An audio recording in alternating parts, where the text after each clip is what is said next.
Bonjour à toutes et à tous, j'espère que vous allez bien aujourd'hui. Alors, on va parler ensemble de la feuille de route de Skylum, ou plutôt, où est passée cette feuille de route, puisque là, la dernière fois, je vous avais parlé d'Aperti, souvenez-vous, et je m'inquiétais un petit peu pour le devenir de Luminaire Neo. Et je pensais notamment aussi à vous concernant les avancées de Luminaire, pour la simple et bonne raison que bon, vous m'avez tous connu pour la plupart. Je pense sur la version de Luminaire 4, j'avais fait quelques tutoriels sur la version de Luminaire 3, mais vous m'aviez connu principalement sur la version de Luminaire 4. Il se trouve que j'avais commencé 2 logiciels de post-production en parallèle, qui étaient ON1 Photoro 2020 et Luminaire 3, la version 3 à l'époque. Bien sûr, donc il y avait aussi d'autres logiciels qui venaient agrémenter la chaîne, bien évidemment. Il y en a d'autres qui sont venus un petit peu greffer un peu sur celui-ci. Je vous ai fait des retours, toutes ces choses-là sur différents logiciels de post-production. Mais bon, on peut dire que principalement, on a toujours eu ces 2 logiciels qui sont constants sur la chaîne, d'accord, qui ont maintenu, on va dire, une consistance sur celle-ci. Et je dois dire que vous attendiez tous, avec impatience, la migration de catalogue de Luminaire 4 vers Luminaire Neo. Je pense par ailleurs qu'il y a beaucoup qui n'ont pas upgradé vers la version de Luminaire Neo, mis à jour la version de Luminaire Neo, ou pas passé à l'achat bien évidemment, pour la simple et bonne raison que l'outil, à l'heure actuelle, il n'est toujours pas sorti, bien sûr. Alors il va sans dire que normalement c'était sur une feuille de route, et là j'ai beau regarder sur le site internet de Skylum, je ne le trouve plus. Donc je suis un petit peu embêté par rapport à cela, parce que bon, il n'y a pas que ça non plus. Sur cette feuille de route, je me souviens qu'il y avait aussi la fusion de calque. La fusion de calque est toujours impossible sur Luminaire Neo. Ça, c'est une constatation aussi également. Et c'est 2 choses aussi majeures qui ne voient pas le jour. Donc bien évidemment, souvenez-vous, je vous avais parlé de la luminosité dans le début de Luminaire Neo, hein. Il était prévu aussi de le voir apparaître dans Luminaire Neo, un petit peu plus tard, je vous en avais parlé aussi également. On l'a eu il y a pas longtemps. Bon, mais ça fait quand même au bout de 3 ans qu'on a vu cette luminosité apparaître. On a vu quelques trucs assez sympas dans la dernière mise à jour 1.19. Soit, c'est vrai, c'est bien, mais c'est la sortie d'Aperti qui m'a donné un petit peu un coup de fouet, puis encore à nouveau des doutes, malheureusement.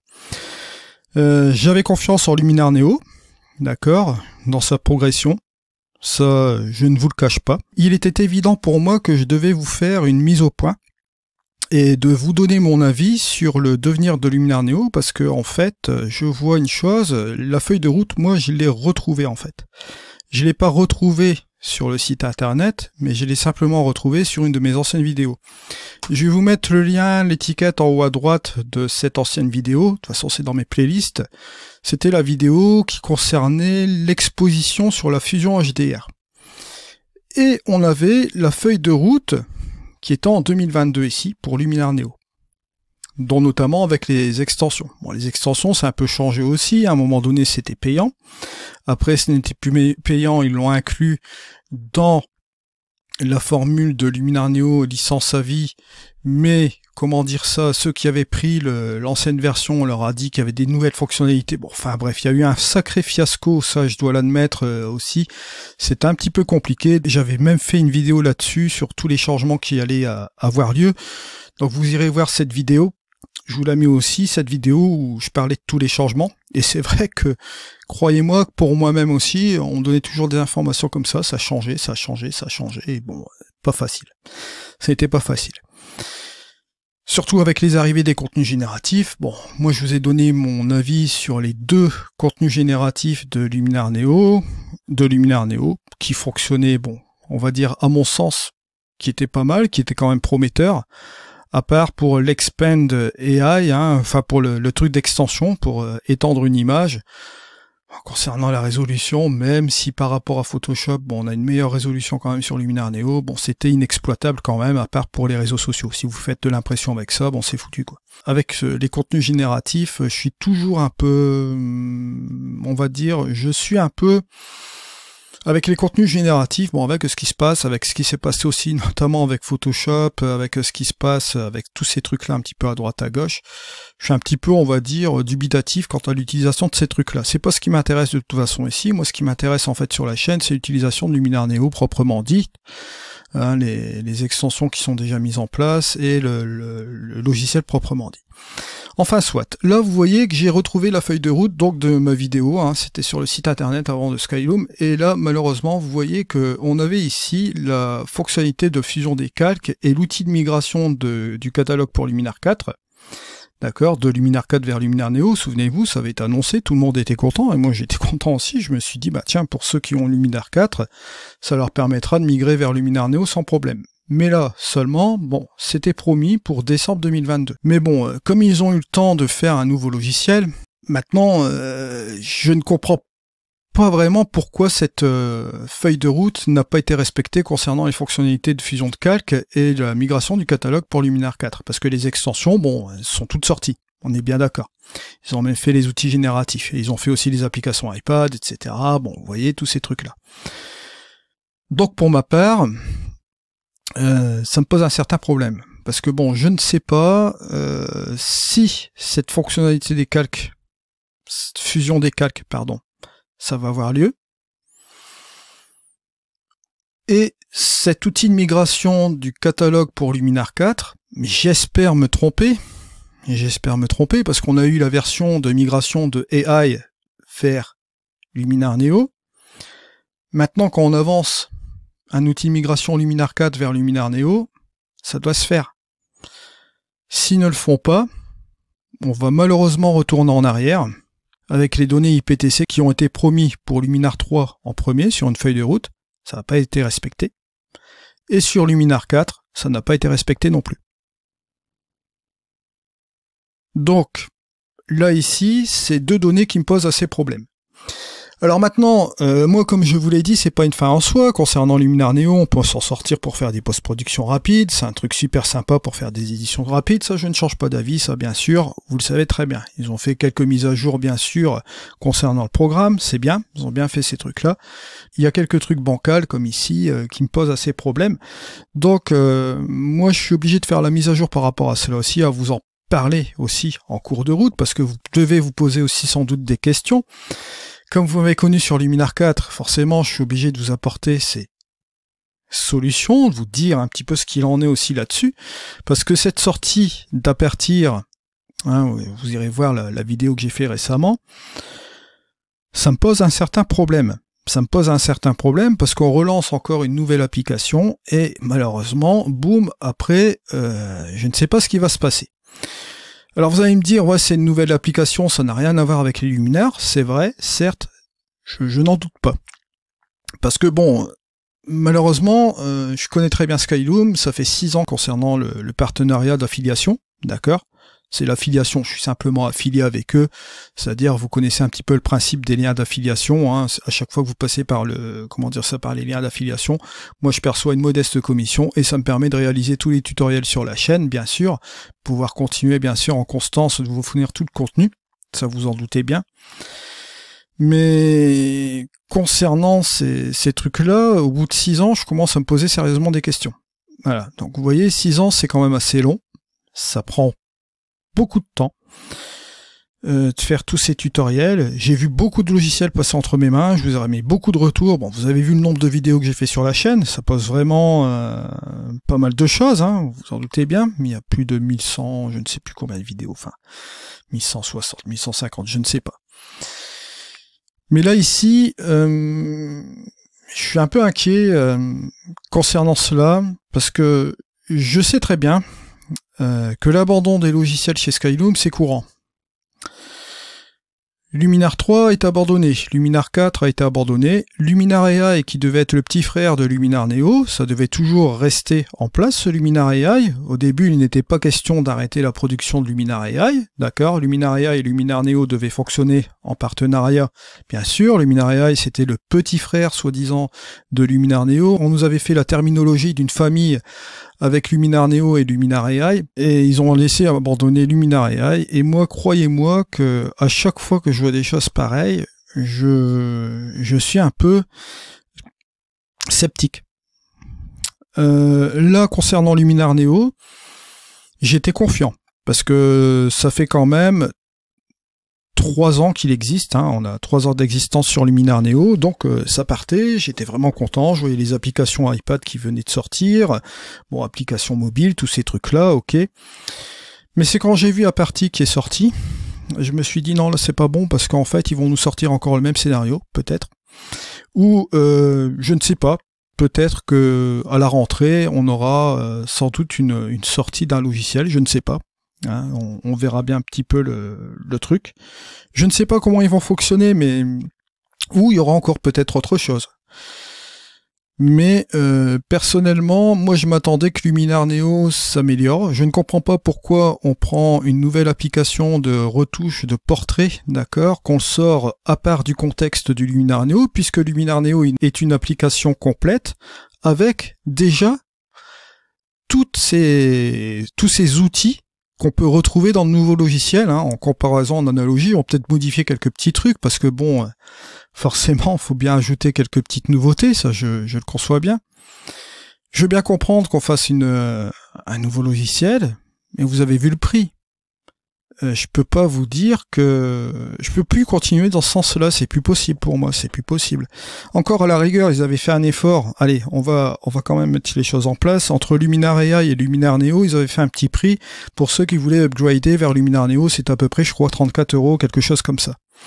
Ça passe. On va dire que c'est pas excessif, ça passe super bien. Bon voilà, ils ont fait un effort, c'était super. Bon. Par contre, après l'abandon de Luminar AI, bon voilà quoi. À chaque fois, il y avait toujours des prix à chaque fois. Bon, on va pas les blâmer là-dessus. Ils ont fait beaucoup de sessions de marketing pour que vous ayez un prix abordable pour avoir le logiciel. Ça, c'est sûr. Mais par moment, c'est vrai, il y a eu des fluctuations de prix, des trucs comme ça. Et bon, maintenant, je commence sérieusement à me poser des questions. Et c'est un peu compliqué pour moi.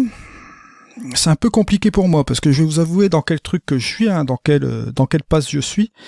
Et ça, croyez-moi que je préfère vous en parler juste maintenant sur la chaîne. Je préfère aller par honnêteté, parce que je vais pas commencer à pédaler dans la semoule et à vous dire que tout va bien, que tout se passe super bien, que j'ai confiance à 100%. Non, c'est plus le cas. Maintenant, je doute à 100%. Avant, j'avais confiance à 100%. À la sortie de l'application iPad, je dis ça y est, ils sont partis, ils refondent un petit peu Luminar. Bon, ils ont changé un petit peu les logos et tout ça. Bon, voilà, je dis c'est bien parti.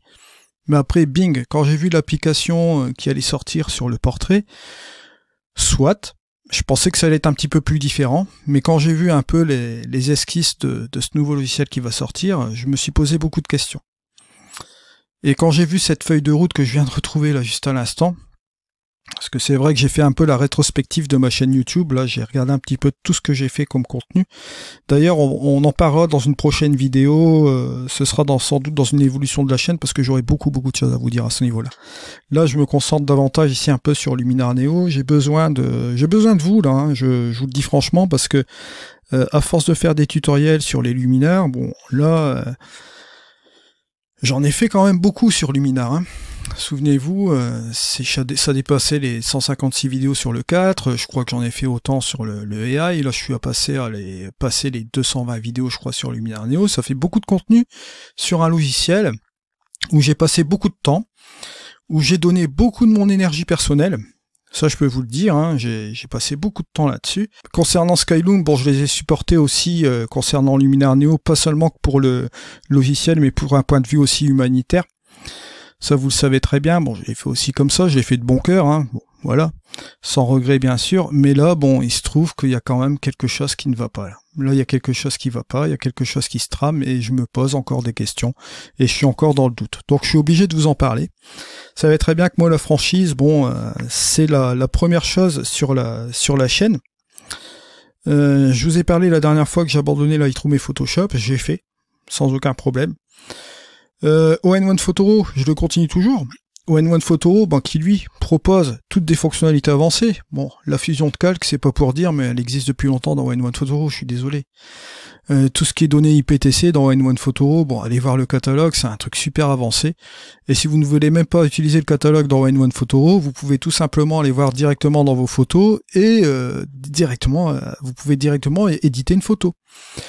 Les extensions, bon bah tout ce que vous voyez ici sur Luminar Neo, à un moment donné, il les faisait payer à part. Bah, ce que vous avez sur ON1 Photo, tout était intégré dans un pack. D'ailleurs, c'est pour dire que moi, j'avais pas changé d'avis par rapport à cela. Souvenez-vous, à 3 ans après la publication de ma chaîne YouTube, en 2022, justement, je vous avais dit que, pour moi, le logiciel que vous devez posséder, si vous devez simplement en posséder un, c'était simplement ON1 Photo, et c'était la version 2022, à l'époque. Là, on est sur la version 2024, elle s'est encore bonifiée, encore plus de choses et tout. Bon, au niveau des segmentations, au niveau du masquage de segmentation, on a des années-lumière de Luminar Neo. Concernant la luminosité, on est dans des années-lumière aussi également. Par contre, Luminar Neo reste quand même un très bon logiciel pour des éditions rapides. Ça, je le conviens bien. Je le conçois bien. On peut l'utiliser aussi en tant que plugin dans ON1 Photo. Je les ai mis en parallèle, je les ai mis ensemble pour justement combler un petit peu les lacunes que je trouvais actuellement dans Luminar Neo. Donc voilà où j'en suis un petit peu aujourd'hui. Comment dirais-je, le fait d'avoir laissé tomber Lightroom et Photoshop pour me concentrer davantage sur d'autres logiciels, ça m'a permis d'avoir un petit coup d'œil un peu sympa. Bon, vous voyez, j'ai tourné avec 15 logiciels à un moment donné sur la chaîne. Souvenez-vous, je vous ai ramené beaucoup de logiciels, je vous ai fait des démonstrations pour que vous ayez des solutions aussi pour vous. Hein. Souvenez-vous, l'année dernière, fin de l'année dernière, en 2024, je vous avais préconisé 3 logiciels. Je vous avais préconisé Photolab, je vous avais préconisé, comment dirais-je, ON1, et je vous avais préconisé Luminar. C'était ces 3 solutions-là que je vous préconisais. Maintenant, pour faire tourner Luminar Neo, avec des données IPTC, tout ça, pour avoir une solution solide avec un catalogue, vous pouvez passer par Exire. Mais c'est encore... Allez, il faut pas se mentir, ça va vous demander encore un investissement supplémentaire pour acheter une bibliothèque à part. Maintenant, Exire, c'est un très bon programme, hein, ça je vous en avais parlé la dernière fois, j'aime bien ce programme, hein, j'utilise assez rapidement pour... quand j'avais beaucoup de logiciels de post-production pour vous faire des tutos, puis là encore, je fais encore quelques tests ici, ça m'est pratique pour aller chercher mes photos rapidement. Mais est-ce que vous, sincèrement, vous allez avoir... la nécessité ou encore le budget pour acheter un logiciel de post-production et acheter encore un autre logiciel pour les données IPTC, etc. Ça commence à devenir un petit peu lourd et financièrement, je peux bien comprendre que ça ne va pas. J'avais une prise de conscience aussi pour Luminar, j'avais vraiment une grosse confiance sur ce logiciel à un moment donné en fin d'année, d'accord. J'ai eu un petit doute aussi encore une fois parce que je fais toujours le point. Mais ça avait vite redémarré quand j'ai vu les mises à jour qui revenaient, tout ça, sans aucun problème. Mais là, le doute s'est vraiment clairement installé ici, et j'ai peur de ce qui va se produire en septembre. Je ne sais pas ce qui va se passer, mais j'en ai peur, donc je préfère vous parler un petit peu de cela maintenant, de faire le point au mois de juillet, maintenant, pendant les vacances, et de vous en parler comme cela. Pour ma part, bon bah moi je suis toujours confiant avec ON1, parce que ON1, depuis le début de la chaîne, bon, il est toujours constant. Ça, c'est une note que j'ai fait. Voilà, je voulais faire le point là-dessus. Donc j'attends. Je vais voir. Je tenais à vous donner mon avis à chaud comme cela. Maintenant, vous me dites ce que vous en pensez. Allez. Je vous remercie de m'avoir suivi. On se retrouve dans une prochaine vidéo. C'était Eddy. Allez, au revoir.